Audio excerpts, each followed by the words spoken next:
2025년 6월 20일 금요일 새벽 기도입니다.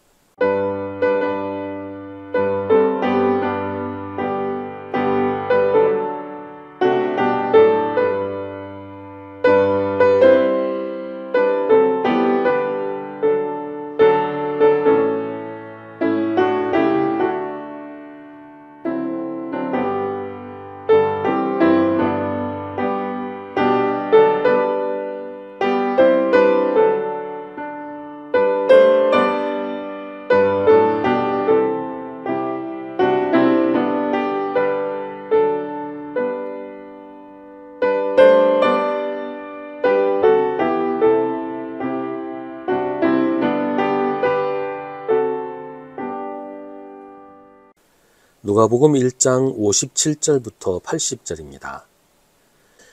엘리사벳은 해산할 딸이 차서 아들을 낳았다. 이웃 사람들과 친척들은 주님께서 큰 자비를 그에게 베푸셨다는 말을 듣고서 그와 함께 기뻐하였다. 아기가 태어난 지 8회째 되는 날에 그들은 아기에게 할례를 행하러 와서 그의 아버지 이름을 따서 그를 사가랴라 하고자 하였다. 그러나 아기 어머니가 말하였다. 안 됩니다. 요한이라고 해야 합니다. 사람들이 말하였다. 당신의 친척 가운데는 아무도 이런 이름을 가진 사람이 없습니다. 그들은 그 아버지에게 아기의 이름을 무엇으로 하려는지 손짓으로 물어보았다. 그가 서판을 달라 하여 그의 이름은 요한이다 하고 쓰니 모두들 이상히 여겼다. 그런데 그의 입이 곧 열리고 혀가 풀려서 말을 하며 하나님을 찬양하였다. 이웃 사람들은 모두 두려워하였다. 이 모든 이야기는 유대 온 산골에 두루 퍼졌다. 이 말을 들은 사람들은 모두 이 사실을 그들의 마음에 두고 이 아기가 대체 어떤 사람이 될 것인가 하고 말하였다. 주님의 보살피는 손길이 그 아기와 함께 하시는 것이 분명했기 때문이다. 요한의 아버지 사가랴가 성령으로 충만하여 이렇게 예언하였다. 주 이스라엘의 하나님은 찬양받으실 분이시다. 그는 자기 백성을 돌보아 속량하시고 우리를 위하여 능력 있는 구원자를 자기의 종 다윗의 집에 일으키셨다. 예로부터 자기의 거룩한 예언자들의 입으로 주님께서 말씀하신 대로 우리를 원수들에게서 구원하시고 우리를 미워하는 모든 사람들의 손에서 건져내셨다. 주님께서 우리 조상에게 자비를 베푸시고 자기의 거룩한 언약을 기억하셨다. 이것은 주님께서 우리에게 주시려고 우리 조상 아브라함에게 하신 맹세이니 우리를 원수들의 손에서 건져주셔서 두려움이 없이 주님을 섬기게 하시고 우리가 평생 동안 주님 앞에서 거룩하고 의롭게 살아가게 하셨다. 아가야, 너는 더없이 높으신 분의 예언자라 불릴 것이니 주님보다 앞서가서 그의 길을 예비하고 죄 사함을 받아서 구원을 얻는 지식을 그의 백성에게 가르쳐 줄 것이다. 이것은 우리 하나님의 자비로운 심정에서 오는 것이다. 그는 해를 하늘 높이 뜨게 하셔서 어둠 속과 죽음의 그늘 아래에 앉아있는 사람들에게 빛을 비추게 하시고 우리의 발을 평화의 길로 인도하실 것이다. 아기는 자라서 심령이 굳세어졌다. 그는 이스라엘 백성 앞에 나타나는 날까지 광야에서 살았다. 아멘. 오늘 말씀은 세례 요한이 태어나는 이야기입니다. 요한이 태어났을 때 많은 사람들이 축하하려고 찾아왔습니다. 그리고 아이의 이름을 짓는데 사람들은 아이의 아버지 이름을 따서 사가랴라고 하려고 했습니다. 사가랴가 존경받는 제사장이었기 때문에 아들도 아버지를 이어서 존경받는 제사장이 되라고 하는 그런 의도였을 겁니다.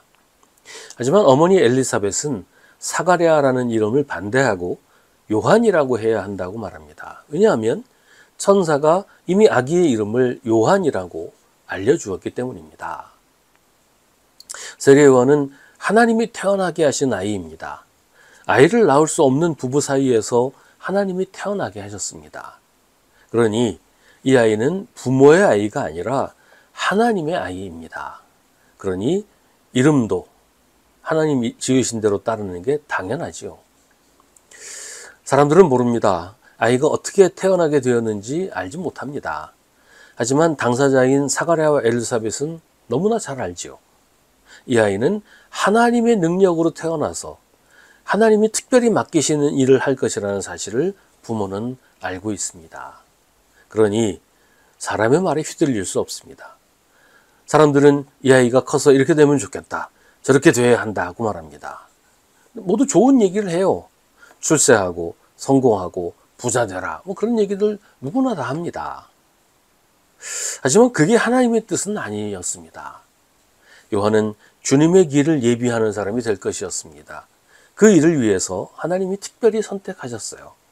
그리고 그 아이가 태어나게 하시려고 사가랴와 엘리사벳 부부를 선택하신 겁니다. 사실은 이게 이 부부만의 일은 아니에요.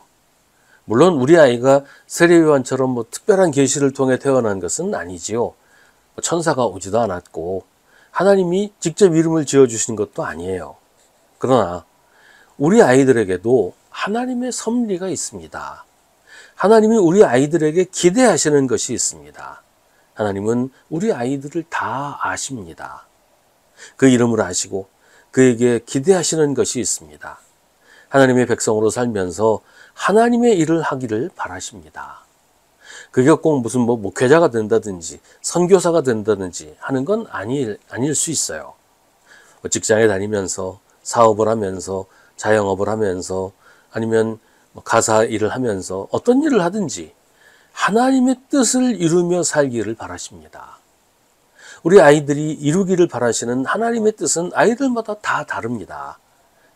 그러니 우리 아이들이 내 뜻대로 내가 원하는 대로 살기를 바랄 것이 아니라 하나님의 뜻을 이루기를 바라고 기도하는 것이 맞습니다. 이런 믿음은 사가랴의 예언에서도 나타납니다. 76절에서 아가야 너는 더없이 높으신 분의 예언자라고 불릴 것이니 주님보다 앞서가서 그의 길을 예비하고 죄사함을 받아서 구원을 얻는 지식을 그의 백성에게 가르쳐 줄 것이다. 사가랴는 지금 막 태어난 아들이 어떤 사명을 가지고 있는지 알았습니다. 하나님이 그를 특별히 택하신 목적이 있으시다는 것을 알았고 그래서 그 일을 하도록 그 아이의 일생을 하나님께 맡깁니다. 이것이 꼭 아이를 가질 수 없는 부부에게서 아이가 태어났기 때문만은 아닐 거예요. 물론 그게 사가랴와 엘리사벳에게는 가장 중요한 이유가 되기도 했겠지만 그런 경험을 하고서도 쉽게 잊어버리고 하나님의 뜻을 따르지 않고 자기 고집대로 자기 판단대로 결정하는 경우가 또 얼마나 많습니까? 중요한 것은 믿음입니다. 신실하신 하나님에 대한 믿음, 하나님에 대한 신실한 믿음이 있기 때문에 가능한 것입니다. 사가랴와 엘리사벳에게서 하나님께서 그런 믿음을 보시고 그 가정에 세례요한이 태어나게 하셨을 수도 있겠지요. 사가랴 같은 경험이 없어도 하나님의 계획에 순종하며 따르는 사람들도 많이 있습니다. 믿음으로 가능한 일입니다. 우리의 믿음은 어떨까요? 우리는 하나님을 신뢰합니까? 우리의 인생을, 우리 자녀의 인생을 하나님께 맡길 수 있습니까? 우리는 하나님을 정말로 나의 하나님으로 믿고 섬기며 순종합니까?